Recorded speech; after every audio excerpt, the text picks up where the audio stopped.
You won't listen. However, I'm going to tell you anyway, because I've got 6 ways that may help you stop overthinking. First one, letting go of the past. We we question what we could have done differently, what if things had changed, what do I think I should have done, and there's nothing you can do about it. It's done. It's gone. The past is done. Finito. Finished.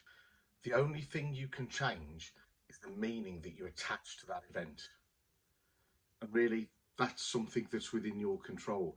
And the sooner you relinquish the power that it gives you, the better you'll be able to get on with your life with less overthinking. The second one is managing your story. We've all had things that we tell ourselves yet again. I've always been a worrier. It's the way it's always been. But generally it hasn't, and you haven't either. You have to challenge yourself into why you believe you overthink. And there will often be limiting beliefs about yourself that are engaged in that. When you catch yourself limiting yourself with your beliefs or talking negatively about yourself, you have to change that to something positive. Think, I have control over these emotions. So actually, I'm not going to think them. Another way is to name them. Bill, I'm not interested today. Any other names available, obviously. Just name your emotion and tell it to go away because you're not interested. It's another great way to stop overthinking. The third one is do a brain dump. As with many things that we try and improve with our life and our mindset, writing can be a really beneficial way to help us get some clarity around that. And it's an important exercise. And in this case, journaling in particular can be extremely rewarding. Getting all those thoughts that are in your head out onto paper, no matter the grammar and the full stops and the punctuation, it doesn't matter.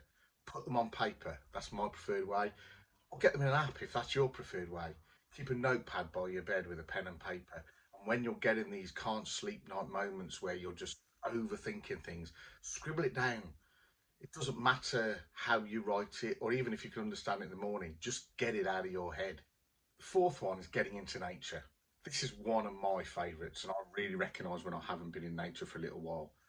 Nature allows us to move away from everyday life and the stresses that we have to deal with. It gets us into something bigger, and often with very little distraction other than the wind or the birds or the odd animal. Allowing us to appreciate the bigger picture and put those worrying thoughts, those overthinking thoughts into more perspective, helping us get some clarity. It's almost that natural journaling, if you like. The fifth one is 2, gratitude, being present. Oh, actually 3, let's put meditation in there as well. And I put them together because it can all be done together and actually comes out with the same sort of outcome.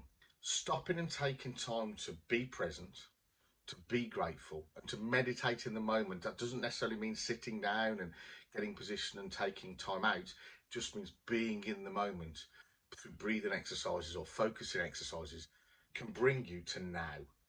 And now is all we've got.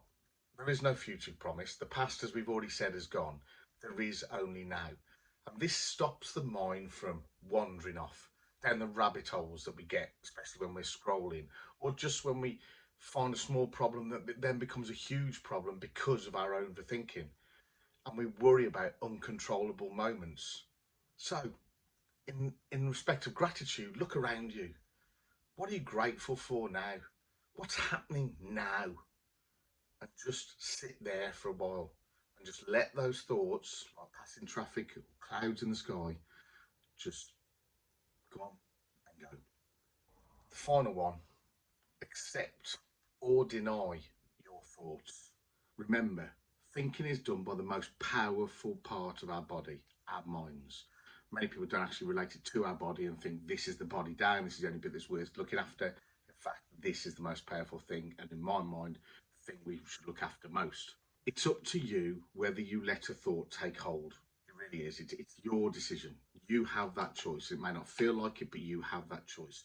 And not everything that we're telling ourselves is true. So sit back and use those ideas I've given you above. Fact check, if you like. Which of those thoughts are true? Which of them should I give my time to? And which of them should I just push away as overthinking, pointless exercise? If you can't control what that thought's about, then Stop thinking about it. So hopefully I've given you 6 fairly simple, actionable tips. I'm not saying it's a simple process, but those tips are fairly easy to put into your everyday life. And like everything, it's worth it. It's about consistency. It's not going to be easy, but those 6 things you can add into your normal life, everyday stuff, anytime you've got 5 minutes. So have a flick back through them and just help yourself stop overthinking.